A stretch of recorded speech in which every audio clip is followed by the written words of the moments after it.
محترم سامعین، کھڑے کھڑے پیشاب کرنا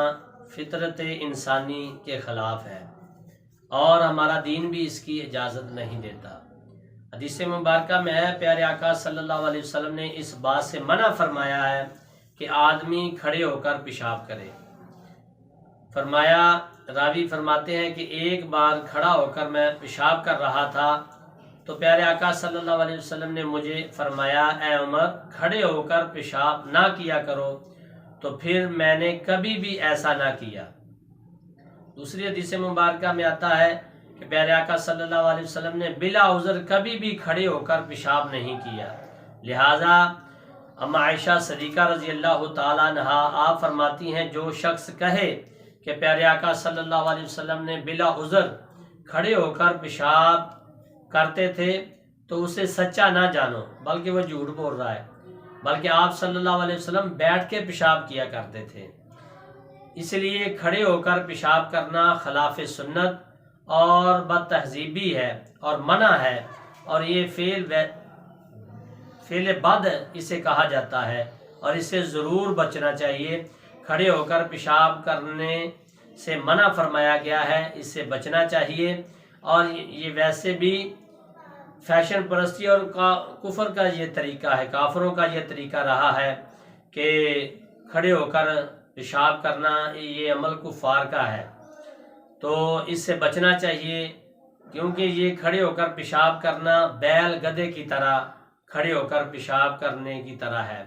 اس لیے حدیث مبارکہ میں حضرت سیدنا ابن مسعود رضی اللہ تعالیٰ عنہ نے فرمایا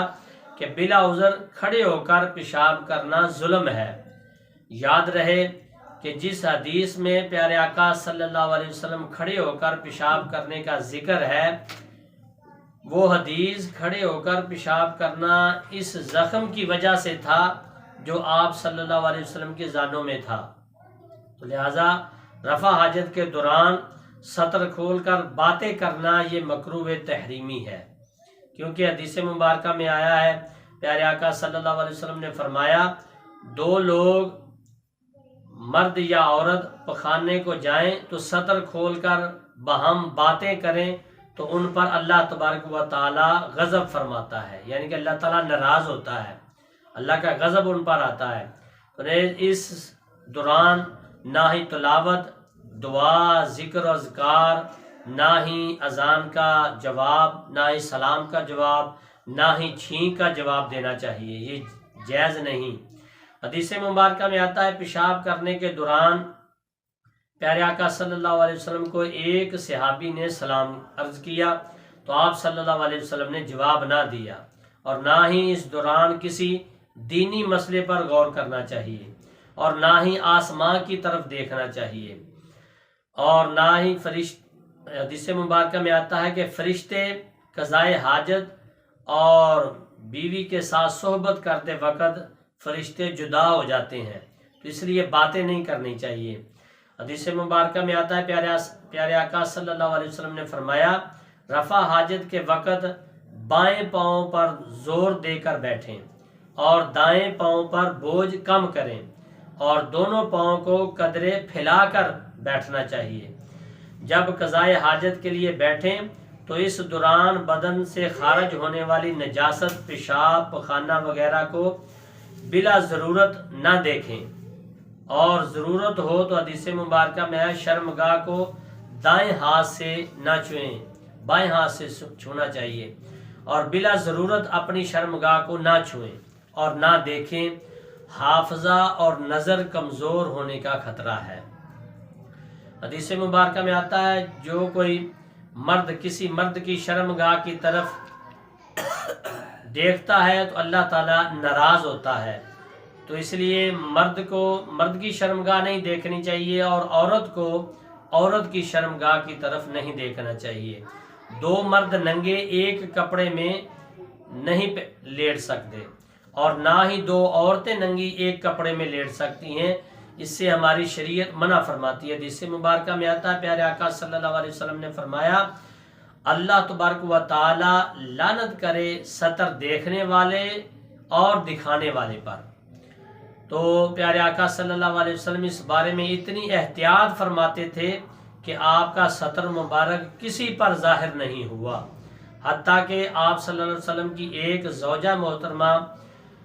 فرماتی ہیں، حدیث مبارکہ میں آتا ہے کہ میں نے کبھی بھی آپ صلی اللہ علیہ وسلم کا سطر پاک نہیں دیکھا۔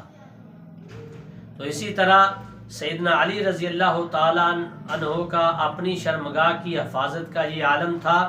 کہ آپ نے از خود اپنی شرمگاہ کو ہرگز کبھی ہاتھ نہیں لگایا تھا، نہ چھوا تھا، اور فرمایا کرتے تھے کہ مجھے شرم آتی ہے کہ اسے دیکھوں جس کا دیکھنا دوسروں کے لیے حرام ٹھہرا، اور فرمایا جن آنکھوں سے رسول اللہ صلی اللہ علیہ وسلم کا چہرہ اقدس دیکھتا ہوں، ان آنکھوں سے شرمگاہ کیسے میں دیکھ سکتا ہوں؟ تو قربان جاؤں صحابہ کرام کے عشق پر کہ وہ اتنی احتیاط کرتے تھے، اور اسی شرمگاہ کی بنا پر آپ نے فرمایا مجھے جسم پر آری چلنا پسند ہے بجائے اس کے کہ میں کسی کی کوئی میری شرمگاہ دیکھے۔ تو اسی طرح سیدنا عثمان غنی رضی اللہ تعالیٰ عنہ کے بارے آتا ہے، حضرت سیدنا عمران رضی اللہ تعالیٰ عنہ نے فرمایا جب سے اپنا ہاتھ بیعت کے لیے پیارے آقا صلی اللہ علیہ وسلم کے مبارک ہاتھ پر رکھا، اس وقت سے اب تک میں اس ہاتھ کو شرمگاہ کی طرف نہیں لے جاتا، شرمگاہ کو نہیں لگاتا۔ تو محترم سامعین، پیشاب کے چھینٹوں سے بچنا چاہیے، ضرور بچنا چاہیے۔ حدیث مبارکہ میں ہے پیارے آقا صلی اللہ علیہ وسلم نے فرمایا پیشاب سے بچو، قبر کا عذاب عموماً اسی وجہ سے ہوتا ہے۔ اور اسی بنا پر سیدنا عثمان غنی رضی اللہ تعالیٰ عنہ اسلام لانے کے بعد روزانہ غسل فرماتے تھے۔